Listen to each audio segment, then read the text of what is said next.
The sun was bleeding gold and crimson across the flat horizon when the dust rose behind a lone wagon creaking down the trail. The man driving it sat tall and steady, hat low over his eyes, the kind of calm that only came from years of surviving gun smoke and betrayal. His name was Wyatt Cole, though few used it anymore. Folks around these parts called him the Ghost Wrangler, a man who'd once rounded up more than cattle and lost souls alike. The creak of the wheels was the only sound until the wind carried something. Moo, a horse's hurried hooves, cutting through the silence. Wyatt didn't look back. He didn't need to. He'd learned long ago that trouble came faster when you turned to face it too soon. "Evening, mister," came a voice, low, sharp, female. He didn't stop the wagon, but his right hand eased closer to the Colt at his hip. "Evening," he replied, tone even as a dry riverbed. "Mind stopping for a lady? Don't sound like I've got much of a choice." He reined in the horse, the wagon groaning to a halt. Dust drifted around them like ghosts rising from old graves. From behind, the rider came into view, a woman, dressed in worn brown leather, eyes hard but trembling with something unspoken. Her revolver caught the dying light as she leveled it straight at his chest. "Step down from the wagon," she ordered. Wyatt did, slow, careful, boots crunching over the red earth. He didn't raise his hands, didn't show fear. He'd been in tighter spots before. But there was something different about this one. "Take what you need," he said simply. Her jaw tightened. "I ain't here to take what I need. I'm here to take what's mine." "Yours?" he asked, brow arching beneath his hat. "That's right," she snapped. "You've been running supplies through Dust Creek. Food, ammo, medicine. You sell to the miners, the outlaws, the soldiers. Don't matter which side. You've got a wagon full of coin, and I need it." She was bluffing. He could tell by her hands.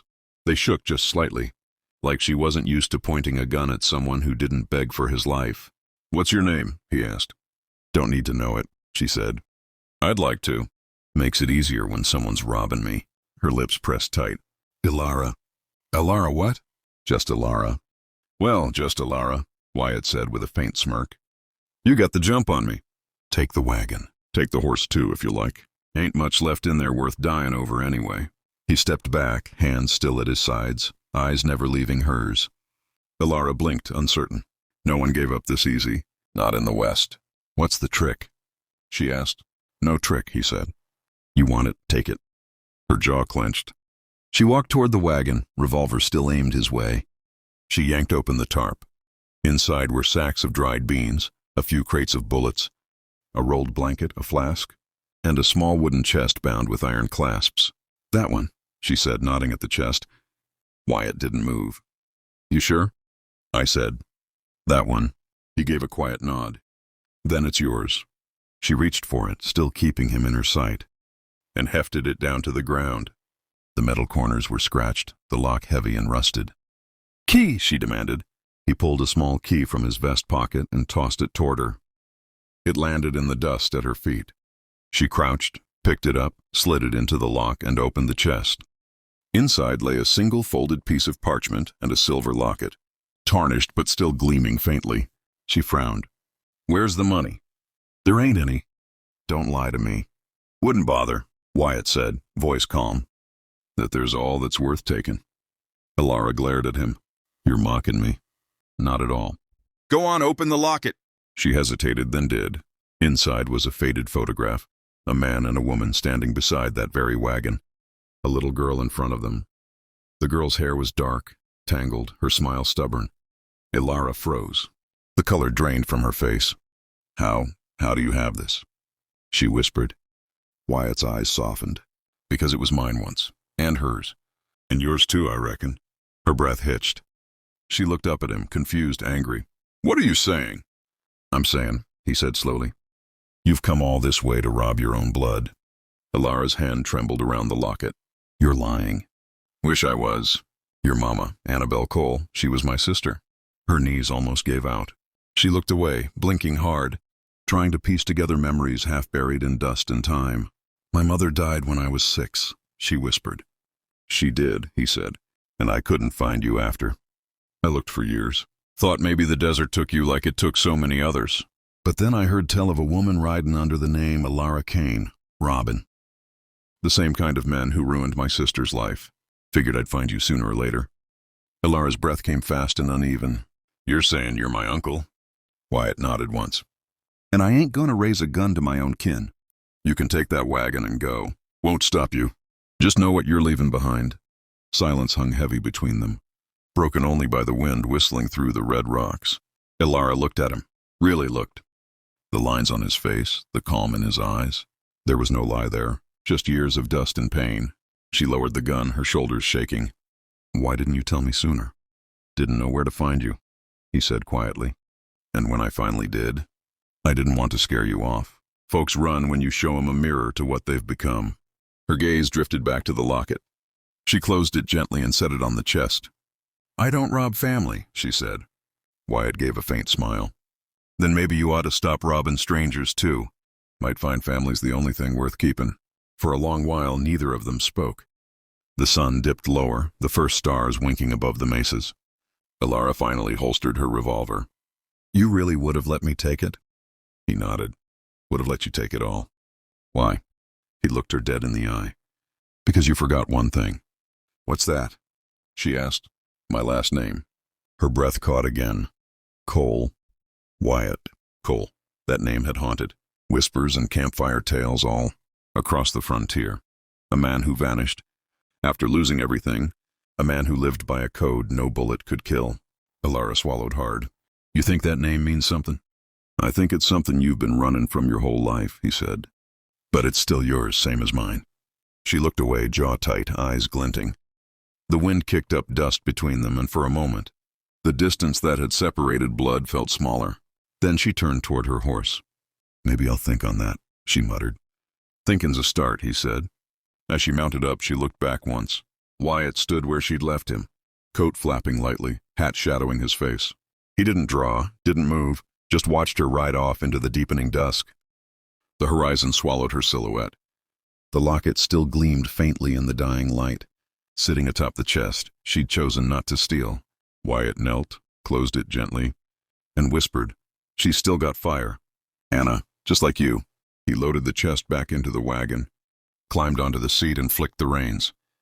The horse snorted and started forward, wheels creaking into the night. Somewhere beyond the ridges, thunder rumbled low, a storm coming, like always. Wyatt smiled faintly, eyes on the horizon. He knew she'd be back. Blood and dust had a way of finding their way home. And when she did, maybe the West would finally see peace between a Cole and her own name again. The desert night was quiet, except for the whisper of coyotes and the distant roll of thunder. Ilara rode hard through the canyons, her thoughts louder than the wind tearing past her ears. Every word Wyatt Cole had spoken gnawed at her like a coyote on bone. You forgot one thing, my last name. She wanted to laugh it off. To call him a liar, a sentimental fool clinging to ghosts. But deep down, she knew the truth. The photograph in that locket, she remembered the faded skirt her mother wore, the wagon behind them, the man with the kind eyes. She'd seen it once before, long ago, before the world had turned to sand and smoke.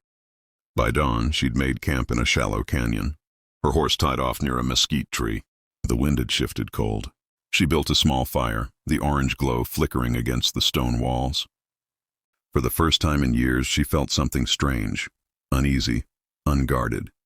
Not fear exactly, but the kind of hollow ache that comes when a truth finally finds you. Her mother's voice echoed in memory. If you ever get lost, find your kin. There's strength in the name you carry. Ilara stared into the fire. Guess I finally did, Ma, she murmured. But peace was a luxury the frontier rarely allowed. Before the sun was fully up, the first shot cracked through the canyon. The bullet hit the dirt inches from her boot, spraying dust. Ilara dove behind a rock, revolver already in hand. 3 riders appeared at the mouth of the canyon, rough men with black dusters and rifles. Their leader, a scar-faced man with a red bandana, grinned wide as a rattler. Well, I'll be damned, he drawled. If it ain't Ilara Kane, thought you skipped the territory after you hit that payroll wagon last month? Maybe I did, she called back. What's it to you, Red? Red laughed, dismounting. You took money that belonged to my boss. And word is you've been cozying. Up to some wagon driver out near Dust Creek. Fella named Wyatt Cole. Her stomach twisted. Ain't your business. Oh, it's my business. All right. Red chambered around, his men spreading out. See, Cole's been running supplies through outlaw country. We figure he's hiding something valuable, and if he ain't, well, maybe we use you to find out. Ilara took aim over the rock. You can try. Gunfire exploded. Echoes bounced off the canyon walls. Dust filled the air. Horses screamed. Ilara's shots were clean, sharp. 2 men dropped before they could even reload. But there were too many, and her cover was wearing thin. Then another sound, a rumble of wheels, fast and heavy. A wagon burst over the ridge, kicking up dirt. At the reins was Wyatt Cole, rifle in one hand, hat tilted low. You always did find trouble quicker in sense, he shouted. Ilara blinked. You followed me. Wasn't about to let my niece get herself shot her first day back in the family. The wagon skidded to a stop behind her. Wyatt fired off 3 rounds, clean as a preacher's sermon. Red dove for cover, cursing. Ilara climbed onto the wagon, reloading. You got a plan? Yeah, Wyatt said, cracking the reins. Stay alive. They thundered down the canyon trail, bullets whizzing past. Red and his last man gave chase, riding hard. The wagon bounced over rocks, splinters flying. Ilara leaned out, firing. 1 rider went down. Red kept coming. His eyes burned with rage. You can't run forever, Cole, he shouted. Wyatt yelled over the wind. Not running, just picking where to stand. They reached an open stretch, a dry riverbed scattered with boulders. Wyatt reined the horse hard, spinning the wagon broadside. He jumped down, rifle ready. Ilara followed, crouched low beside him. Red circled on horseback, a shadow in the rising dust. You 2 think you can take me? Wyatt's tone was calm as ever. Ain't about thinking, it's about finishing what's due. The air went still. Even the wind held its breath. Then 2 shots rang out almost as one. Red's bullet grazed Wyatt's shoulder, but Wyatt's shot found its mark. Red fell from his horse, hitting the dirt hard. The echo faded, leaving only the sound of the horse galloping away. Ilara rushed to Wyatt's side. You're hit! He winced, tying a bandana around the wound. Had worse from my own cooking. You all right? She nodded, breathing hard. Yeah, I think so. He gave a faint grin. You shoot straight. Must run in the blood. She met his eyes. Maybe that name ain't so cursed after all. They buried Red under a pile of stones. The desert didn't need more ghosts wandering free. Afterward, Wyatt sat on a boulder, cleaning his rifle, while Ilara paced nearby, restless. You shouldn't have followed me, she said. He chuckled. Would have been rude not to. You show up pointing a gun at me one day, then vanish the next? Family or not, I couldn't let that go unanswered. She crossed her arms. You're stubborn. Runs in the blood, too. The silence stretched between them again, but this time it wasn't empty. It was the quiet of 2 people trying to unlearn loneliness. Finally, Wyatt spoke. You could stay, you know. Dust Creek ain't much, but there's room enough for another Cole. Ilara hesitated. I ain't the staying type. He nodded slowly. Didn't figure. But maybe it's time you stop running. From every name and place that tries to claim you. She sat beside him, picking up a handful of dust and letting it fall through her fingers. You think it's that easy? To just start over? No, he said simply. But it's worth trying. They watched the horizon burn orange again as another day died over the desert. The wind carried the scent of rain, rare and fleeting. Ilara finally spoke. When I was little, before Ma died, she told me there was someone who'd come for me if things went bad. Said his name was Wyatt. I used to think he was some hero from her stories. Didn't figure he was real. Wyatt smiled faintly. Well, I ain't no hero. Never was. But I do keep my word. She turned to him. And what now? He looked toward the wagon. We keep moving. Got places to go, debts to settle, and maybe a few wrongs to right. You in? Ilara studied him, the steady way he faced the horizon like it was an old friend. Something in her chest shifted. For the first time, she wasn't sure she wanted to ride alone anymore. Yeah, she said softly. I'm in. Wyatt nodded, satisfied. Then welcome back, Miss Cole. She smiled faintly. Still sounds strange. You'll get used to it. They packed up the wagon, the desert stretching endless and wild ahead. As the first drops of rain began to fall, they rode on, 2 silhouettes bound by blood and redemption. The storm broke behind them, washing away the tracks of what came before. And somewhere between the thunder and the wheels turning, Ilara felt something she hadn't in years, hope. She glanced at Wyatt, who caught her look and raised an eyebrow. What? He asked. Nothing, she said, grinning. Just wondering how many more fools are going to regret crossing the Coles. He chuckled. Hopefully fewer than last time. As the camera of the mind pulls back, the wagon rolls toward the horizon, a symbol of second chances, of names reclaimed from the dust. The thunder fades into the hum of the wind, and Wyatt's voice drifts like an old echo across the desert. Ain't about how far you've run. It's about where you decide to stop. Then, as the screen darkens, a narrator's voice cuts in warm and steady.